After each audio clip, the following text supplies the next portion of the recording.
Hi, I'm Matt. I'm the CEO of Turbofish, and we're the founders and core contributors to Nomic.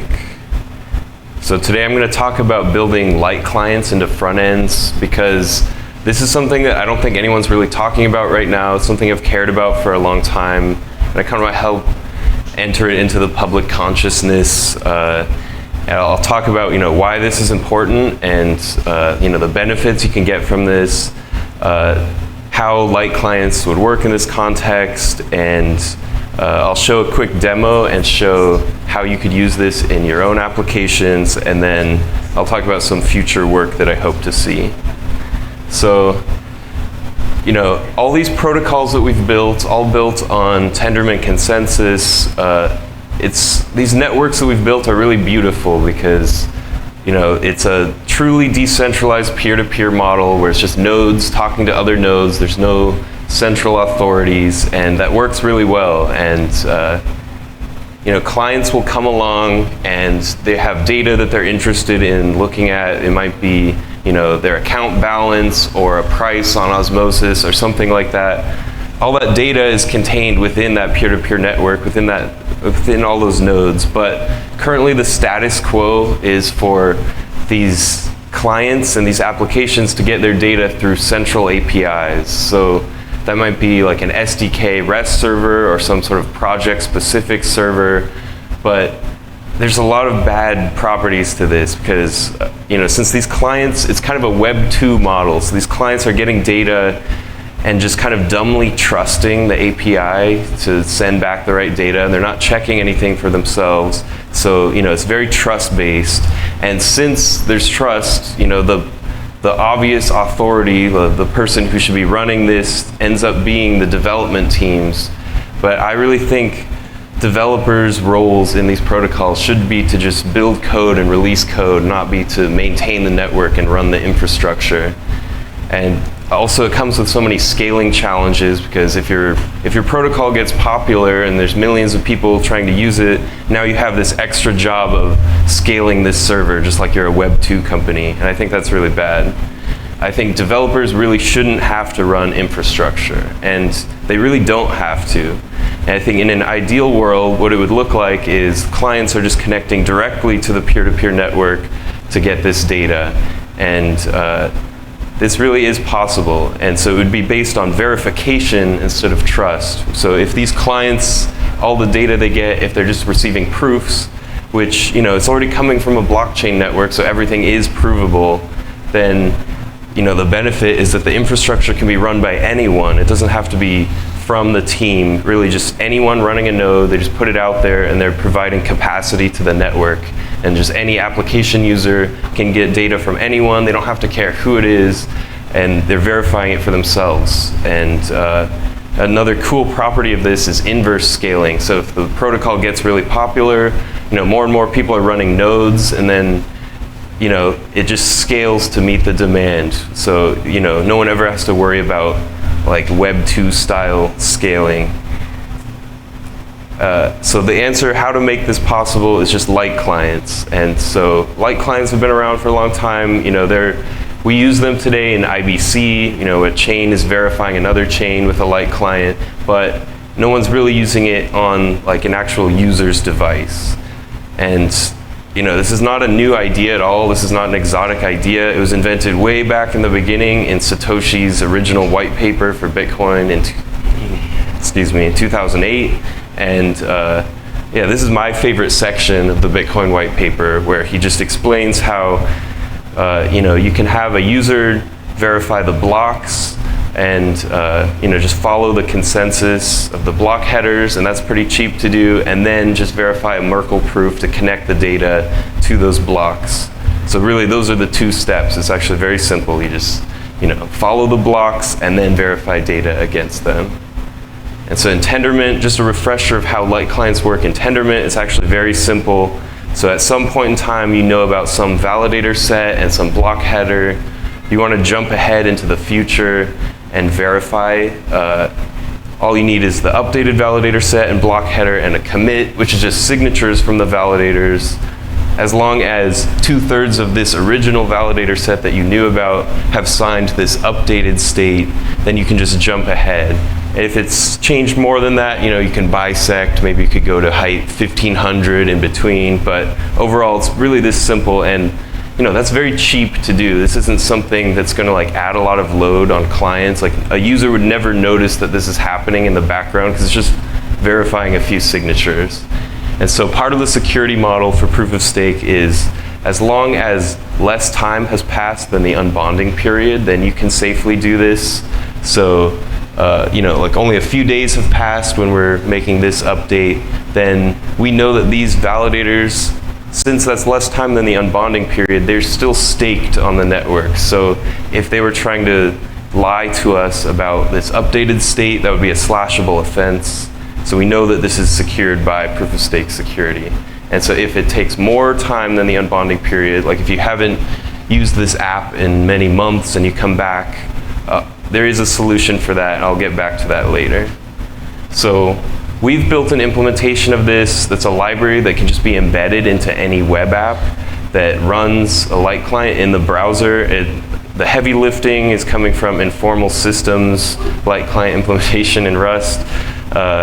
And that works out really well. We've basically just integrated it with the browser APIs and compiled it to WebAssembly and turned it into a nice and neat library that you can just drop into an application.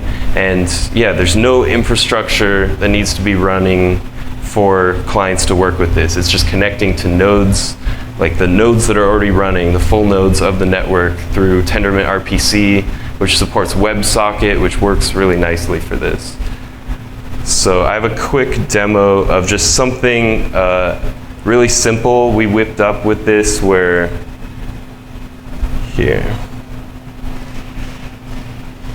So in this, like in my browser tab here, it's connected to nodes on Osmosis mainnet, and it's it's requesting, so every block that happens, it's verifying the commit and updating to the new block, and then from there, it goes and requests from the Osmosis state the current Osmo USDC price from the Osmo USDC pool. And so all of this, we can look at the network tab. It's not connecting to any API servers. It's only connecting directly to Tendermint nodes through WebSocket. And you can see this price should match roughly, what we see here. So yeah, it's very simple, but just, you can imagine, you can extrapolate, like from this, you could build a full application where every piece of data it's getting, it is verifying, and then it's kind of infrastructure free, it just connects directly to the peer-to-peer network.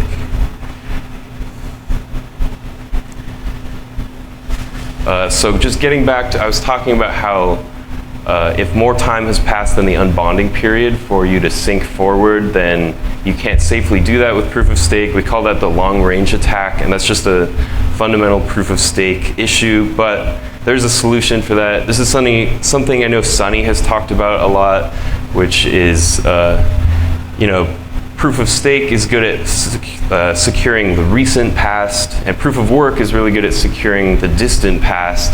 And so it works, in a perfect complement where you just put those together. And so Bitcoin is already a really good proof of work chain for this.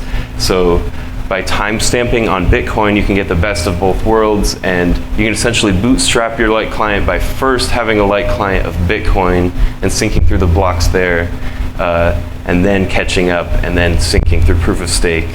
The naive implementation of this wouldn't be perfect because it would require downloading every single transaction on Bitcoin, which can be gigabytes of data.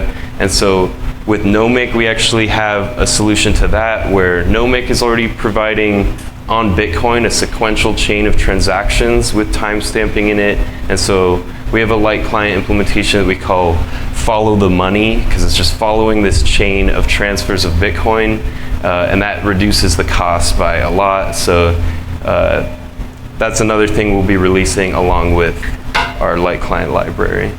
And just as a side benefit, for free, if you already have an IBC connection open with Nomic, then it's already being timestamped on Bitcoin. You don't have to pay for anything or think about it. It's just kind of a free byproduct where because you have an IBC channel, you're Merkleized in the Nomic state, and Nomic is timestamped on Bitcoin, so you're Merkleized from Bitcoin. Some future work I would hope to see. So since Nomic isn't built in the SDK, we are built with Tendermint, but we already support in our framework front-end proofs for all this sort of thing. But I would hope to see some protocols that are interested in moving to this model for their applications. It wouldn't be that hard to build a library that knows how the right queries to build for SDK modules and knows how to decode the common protobuf for accounts and things like that. And so if anyone is interested in moving to this model, please reach out. I'd love to talk to you about how you could build this. Another thing for the distant future that I'm excited about is to really make this sustainable. There's some pieces of infrastructure that are actually expensive, so like resolving expensive queries or things where you have to store history and things like that. I think these also shouldn't be run by, these should be possible without being run by the dev teams, and I think the solution for that is for clients to just pay small micropayments to these nodes for the expensive resources they're using. And I think in a protocol where there's many millions of users, this could actually be a significant revenue stream for node operators. So aside from being a validator, someone could be providing infrastructure to the network and getting paid for it. And they wouldn't even have to have stake to them. They just kind of spin up a node and they're providing capacity and getting paid for it. So I hope it's becoming a little more clear. I hope I've convinced you a little bit that apps should verify data on the client, and this would enable truly decentralized networks and remove the need for a whole bunch of centralized trust and infrastructure that we run today. If you're interested in any of this and putting this into your own application, please reach out to me because this is something I care about a lot. So thank you.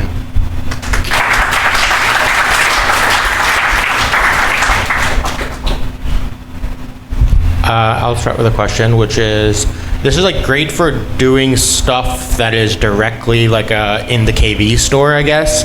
But what about things that require actual computation logic? Are you how would you do those?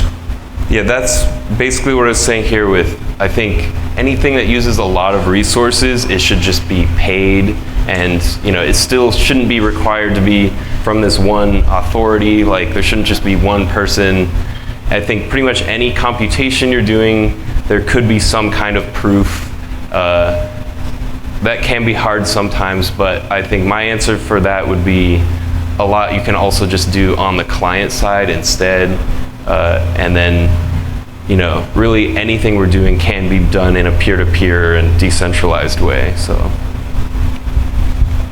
questions?